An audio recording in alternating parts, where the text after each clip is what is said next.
नमस्कार दोस्तों, only एसकेएमयू YouTube channel में आप सभी का स्वागत है। और आज के इस वीडियो में बात करने वाले एसकेएमयू यूजी सेमेस्टर 3 जो कि सेशन है आप लोग का 2024 से 28। और आज के इस वीडियो में हम लोग बात करने वाले जो कि आपका माइनर पेपर 1B जो कि सब्जेक्ट है आपका कंप्यूटर एप्लीकेशन। तो इसके पहले मैंने इसका 2 वीडियो बनाया था, प्रीवियस ईयर क्वेश्चन 1 और प्रीवियस ईयर क्वेश्चन 2।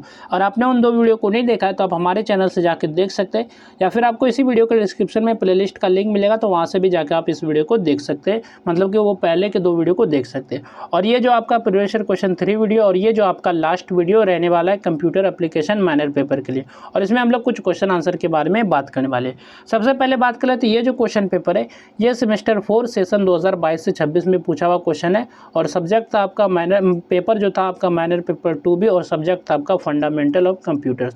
तो इसको मैंने इसलिए मेंशन किया इस प्रीवियस ईयर क्वेश्चन को कंप्यूटर एप्लीकेशन के लिए, क्योंकि इसका जो सिलेबस है कंप्यूटर एप्लीकेशन का और जो ये फंडामेंटल ऑफ कंप्यूटर का जो सिलेबस है सेम सिलेबस, यानी कि दोनों का सेम जो 100% सेम है, एक्यूरेट सेम टू सेम है, इसलिए मैंने इस क्वेश्चन को डिस्कस किया।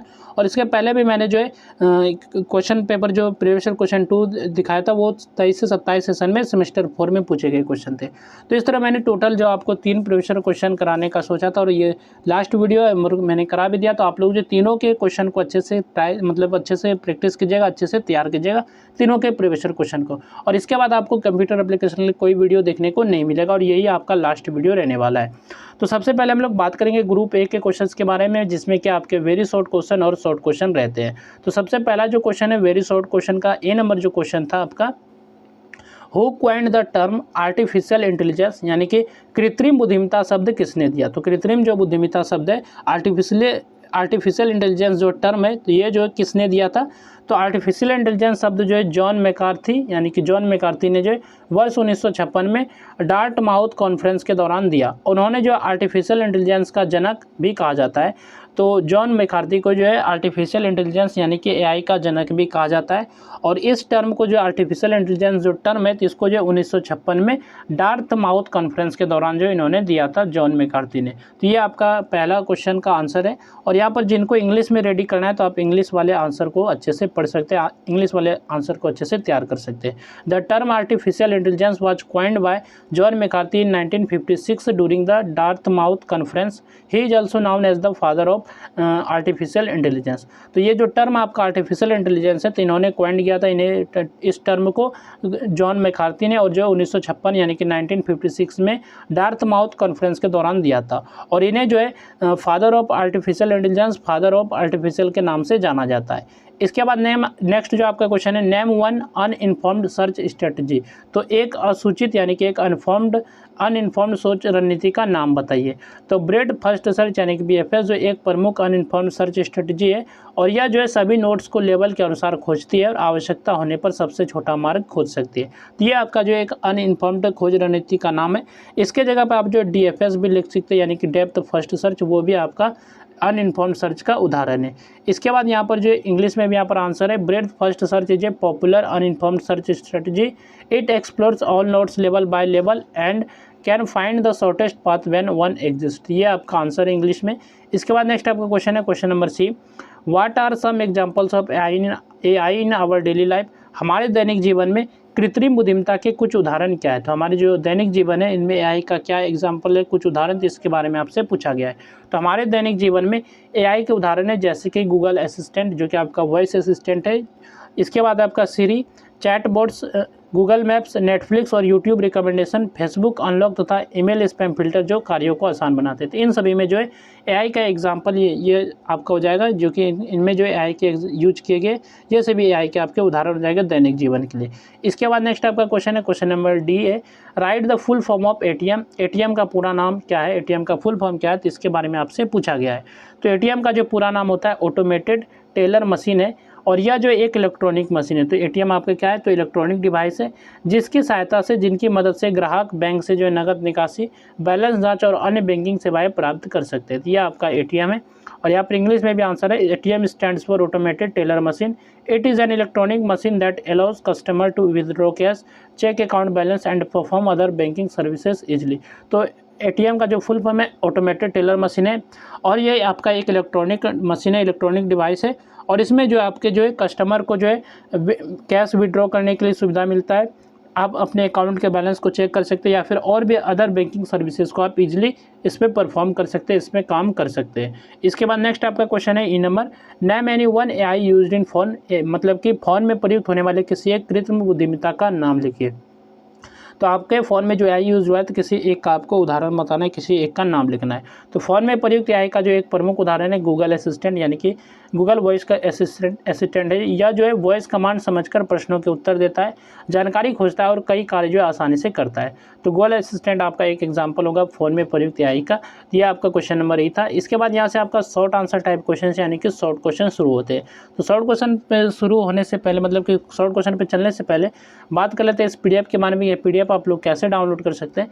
तो ये PDF जो है आपको हमारे टेलीग्राम चैनल ओनली SKMU पे मिल जाएगा। तो वहाँ से जाके आप इस PDF को अच्छे से डाउनलोड करके पढ़ सकते हैं, या फिर आपको इसी वीडियो के डिस्क्रिप्शन में जो है PDF का लिंक दिया गया, तो वहाँ से भी जाके आप क्लिक करेंगे तो आप जो है पहुँच सकते हैं, मतलब PDF पे आप डायरेक्ट हो जाएगा, वहाँ से आप टेलीग्राम से पढ़ सकते हैं।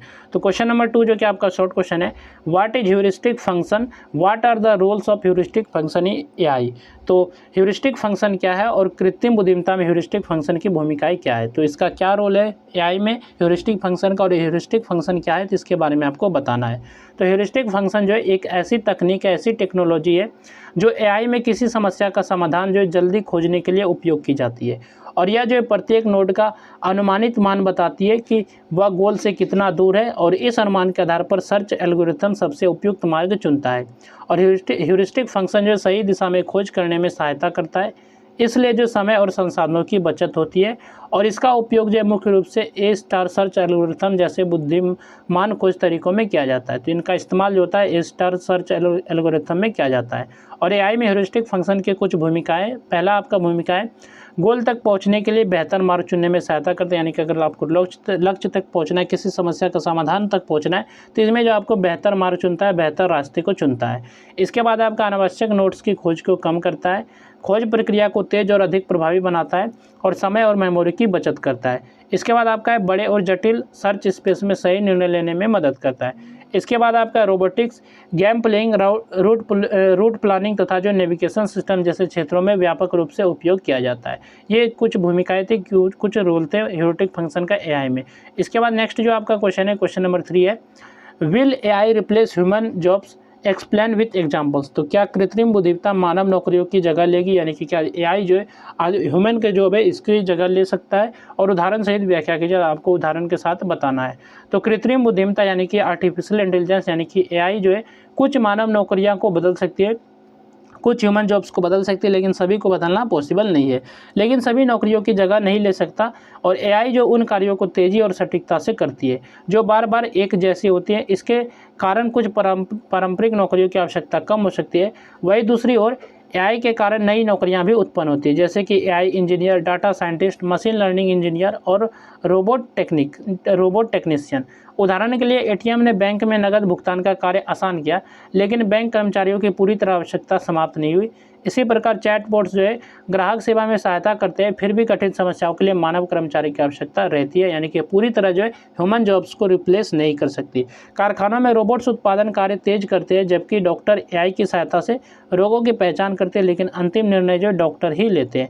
इसलिए जो AI मानव का सहायक है, उसका पूर्ण विकल्प नहीं, यानी कि मानव के लिए ये मददगार है, लेकिन उसे पूरी तरह रिप्लेस नहीं कर सकता AI। ठीक है। इसके बाद यहाँ से आपका ग्रुप B का सेक्शन है, जिसमें कि लॉन्ग आंसर टाइप क्वेश्चन पूछे गए थे, लॉन्ग क्वेश्चन पूछे गए। तो क्वेश्चन नंबर 4 आपका है, explain the different types of environments in artificial intelligence with diagram and examples. तो कृत्रिम बुद्धिमत्ता में विभिन्न प्रकारों के वातावरण को आरेख एवं उदाहरणों सहित समझाइए। तो ये क्वेश्चन नंबर आपका 4 है। इसके बाद नेक्स्ट आपका क्वेश्चन है, जो कि क्वेश्चन नंबर यहाँ पर 5 है। क्वेश्चन नंबर 5 यहाँ पर जो है आपका, explain both the adverse impact and the advantages of artificial intelligence on human beings। तो कृत्रिम बुद्धिमत्ता का मानव पर पड़ने वाले प्रतिकूल एवं उपयोगी प्रभावों की व्याख्या कीजिए। ये आपका क्वेश्चन नंबर 5 है। तो क्या इम्पैक्ट पड़ेगा, एडवांटेज क्या है और एडवर्स इम्पैक्ट क्या पड़ने वाला है आर्टिफिशियल इंटेलिजेंस का ह्यूमन बींग्स पर, इसके बारे में आपको बताना है। इसके बाद नेक्स्ट आपका क्वेश्चन है जो कि क्वेश्चन नंबर 6 है, what is artificial intelligence. Artificial intelligence क्या है, explain the different types of artificial intelligence and its usages. तो कृत्रिम बुद्धिमत्ता क्या है, कृत्रिम बुद्धिमत्ता के विभिन्न प्रकार तथा उसके उपयोगों की व्याख्या कीजिए। ये आपका क्वेश्चन नंबर 6 है।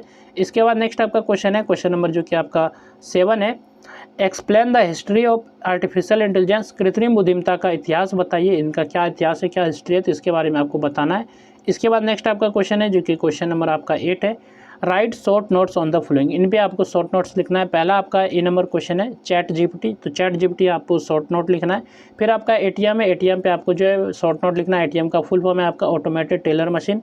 इसके बाद आपका गूगल जो आपका सर्च इंजन है, तो इसके बारे में आपको शॉर्ट नोट लिखना है। तो ये क्वेश्चन नंबर आपका 8 है। इसके बाद नेक्स्ट आपका क्वेश्चन है जो कि क्वेश्चन नंबर जो आपका 9 है, how can AI be use to personalise learning for students, what are some jobs that you think AI might be able to do in future. तो छात्रों के सीखने के लिए निजीकृत करने के लिए कृत्रिम बुद्धिमत्ता का उपयोग कैसे किया जा सकता है, तो इसके बारे में आपको बताना है। फिर आपको बताना है आपके विचार से भविष्य में कृत्रिम बुद्धिमत्ता कौन कौन से कार्य कर सकती है, यानी कि आपके विचार से बताना है कि और भी कौन कौन से काम जो AI कर सकते हैं, तो इसके बारे में आपको बताना है। तो ये क्वेश्चन नंबर आपका 9 था और ये था आपका जो है लास्ट क्वेश्चन था। और ये लास्ट वीडियो था आपका minor paper 1B computer application के लिए, जो कि सेमेस्टर 3 सेशन 2024 से 28 के लिए वीडियो था। तो इस तरह मैंने जो आपको 3 वीडियो प्रोवाइड किया, पहला आपको प्रीवियस ईयर क्वेश्चन 1 प्रोवाइड किया, फिर प्रीवियस ईयर क्वेश्चन 2 और ये आपका प्रीवियस ईयर क्वेश्चन 3 वीडियो था। तो इस तरह टोटल आपके 3 वीडियो हो गए और तीनों के PDF आप लोग अच्छे से पढ़ लीजिएगा, अच्छे से तैयार कर लीजिएगा। तो चलिए फिर मिलते हैं नेक्स्ट वीडियो में, और इसके बाद आपको कंप्यूटर एप्लीकेशन के लिए कोई भी वीडियो देखने को नहीं मिलेगा। तो चलिए फिर मिलते हैं नेक्स्ट वीडियो में। इस वीडियो में बस इतना ही, और PDF डाउनलोड करना है तो टेलीग्राम चैनल पर PDF मिल जाएगा।